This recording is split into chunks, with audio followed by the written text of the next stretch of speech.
Hello guys, in this video I'm going to explain you which is the situation where you don't have to pay any property tax in Italy in 2020. The property tax in Italy is called IMU, stands for Imposta Municipale Unica, and the law on the subject is very clear. The IMU is not due to your prima casa, first home in English. So how could we make our property like a prima casa? Well, it's very simple. If you own a normal flat or a normal house, which is not a luxury one, if you declare to live in this property in your communal residence, which means that you register yourself there as a habitual or principal resident, then you don't have to pay this tax. Instead, what are the cases in which you have to pay the IMU? Let's check some examples together. So, what if my prima casa is a prestigious or a luxury one? Well, in that case, we have to calculate the IMU. So, we need three elements. Rendita catastale, which is the cadastral value of your home, increased by 5%. The second element we need to look for is the property type coefficient. And the third element is the municipal IMU percentage, which is how much your commune, how much the commune in which your property is located is asking you to pay. Let's see with an example. First element, it's easy to calculate. So we have to imagine to have 600 euro of cadastral value for certain property that we're looking for buying it. And we have to increase this value for 5%, and we got 630 euro. The second element is to multiply this result with the property type coefficient and then apply the municipal IMU percentage. And here's the formula.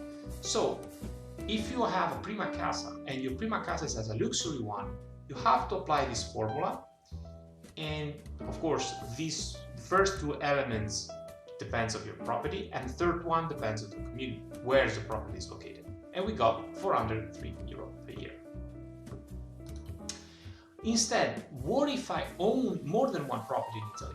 Of course, the prima casa will be exempt from property tax, but from the second house onwards, you have to pay the property tax because you're not entitled to get any benefits. And in the calculation and the elements that we have looking for are exactly the same.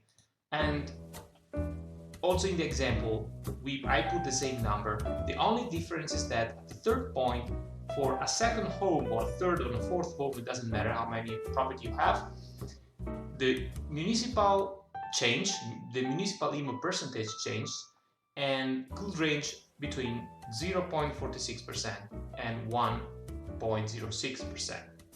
Indeed, here I provide a calculation, and this is an example of 0.76%, which is more or less the average of IMU all around the Italian towns. And this is more or less how you should pay if you have a cadastral value of this with a coefficient of this.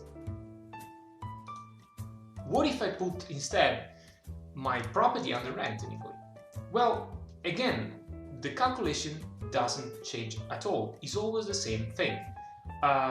Keep in mind that even if you rent your first home, then your first home becomes a rentable property, and then you have to apply this calculation. But here we have also very small things that could help you to optimize this taxation on property tax. So if you apply your rental with canone concordato, in which I explain these things in another video, then we have a discount of 25% of the IMU. So instead of paying 766 euro, you will pay 574 euro. Thanks for watching the video. I hope it helps. And for more details about this subject, you can drop me an email at ESENtaxa@gmail.com. Or if you are interested in international fiscal matters, you can check out my blog at www.esentaxa.com. And don't forget to subscribe the channel in order to be updated with all the new Italian fiscal law on the subject.